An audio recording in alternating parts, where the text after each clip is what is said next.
విజయవాడ సింగ్ నగర్ లో ఇళ్లకు షాపులకు ఇప్పటికే పెట్టిన స్మార్ట్ మీటర్లు తొలగించి పాత మీటర్లను బిగించాలంటూ ఆందోళన. ఏ ఇంటికి స్మార్ట్ మీటర్ పెట్టొద్దని విజయవాడ సింగ్ నగర్ పాయకాపురం వాసులు ప్రభుత్వాన్ని హెచ్చరిస్తూ ప్రకాష్ నగర్ కరెంట్ ఆఫీసు వద్ద ధర్నా కార్యక్రమం చేపట్టారు. సెంట్రల్ సిటీ సిపిఎం పార్టీ నగర కమిటీ సభ్యులు చింతల శ్రీనివాస్ అధ్యక్షతన జరిగిన కార్యక్రమంలో ఎలక్ట్రికల్ ఏఈ శ్యామ్ సుందర్ కి ఆర్జీలు అందజేశారు. ఈ కార్యక్రమాన్ని ఉద్దేశించి విజయవాడ సిపిఎం సెంట్రల్ సిటీ కార్యదర్శి బి రమణారావు మాట్లాడారు. కార్యక్రమంలో బి రమణారావుతో పాటు సిపిఎం నగర నాయకులు Chintala Srinivas, G Jhansirani, SK Peeru Saheb, CPM నాయకులు Bongu Rambabu, P Sambireddy, Jalla Nagaraju, V Mahesh, Naresh, Abbu, S Venkateswararao, G Aruna, Bongu Ammulu, ఏ రత్నకుమారి, నిర్మల, లత, సావిత్రి, స్థానిక పెద్దలు సీతారామయ్య, స్థానిక ప్రజలు, కార్మికులు పాల్గొన్నారు.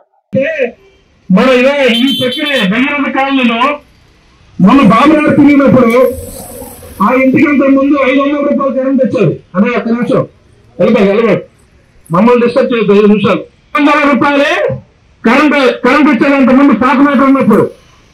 అయ్యా కరెంటు సరిగ్గా మీటర్ పనిచేయట్లేదని ఏ గారి మీదకి వచ్చి లెటర్ పెడితే కొత్త మీటర్ వేయాలమ్మని చెప్పి కొత్త మీటర్ వేశారట. స్మార్ట్ మీటర్ ఈ నెల 3000 రూపాయలు వచ్చింది. దానికి ఎవరికన్నా సొమ్ము, ఎవరొబ్బా దాచుకున్న సొమ్ము.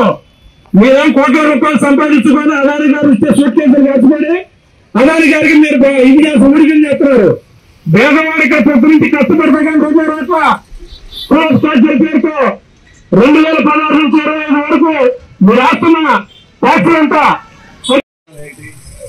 ఈ స్మార్ట్ మీటర్లు ఎవరికి లాభం, ఎవరికి నష్టం, ఎవరి ప్రయోజనాల గురించి ఈ ప్రభుత్వాలు చేస్తాయనేది సిపిఎం గా ఒక చర్చ జనం ముందు పెట్టాం. ఈ స్మార్ట్ మీటర్లకు సంబంధించి ఇది అదానీ కంపెనీకి సంబంధించిన దాంట్లో కంపెనీ ఆయన తయారు చేశాడు కాబట్టి దేశమంతా ఈ 5 కోట్లు తయారు చేసిన మొత్తం కూడా పెట్టాలని చెప్పేసి అనేది ప్రభుత్వాలకి ఆదేశాలు ఇచ్చినాయి బీజేపీ ప్రభుత్వం. బీజేపీ ప్రభుత్వం మోడీ గారు అదానీ గారి కంపెనీలతో వాళ్ళకున్న సంబంధాలు, వాళ్ళకున్న ప్రయోజనాలు చేకూర్చే పద్ధతుల్లో ఆ ప్రయోజనాలు ఎవరెవరికి ఇముడతాయో తెలియదు, కానీ వారికి మాత్రం స్పష్టంగా కనపడతా ఉంది. ఈ ప్రభుత్వాలు మొత్తం కూడా దేశంలో ఉన్నటువంటి బడా పెట్టుబడులు కార్పొరేట్ కంపెనీలకి మరింత శతకోటీశ్వరులుగా తయారు చేయడానికి వాళ్ళకి రాయితీలు ఇస్తూ ఈ వ్యాపారాలు చేస్తున్నారు తప్ప ఎన్నికల్లో ఇచ్చినటువంటి ప్రజలకి హామీలు కానీ, ప్రజల మీద భారాలు కానీ, ప్రజా సంక్షేమం చూస్తామన్నది కానీ ఈ మాత్రం ఏంటంటే గడ్డెక్కిన తర్వాత గాలికి వదిలేస్తున్నారు అనేటువంటి మనం అర్థం చేసుకోవాల్సిన అవసరం ఉంది. అందుకని ఇవాళ మునిపడే కాదు, ఈ ఒప్పందాలు గత వైసీపీ ప్రభుత్వంతో ఆంధ్ర రాష్ట్రంలో ఒప్పందాలు ఉన్నాయి. ఆ ఒప్పందం సారాంశమే చేశారు.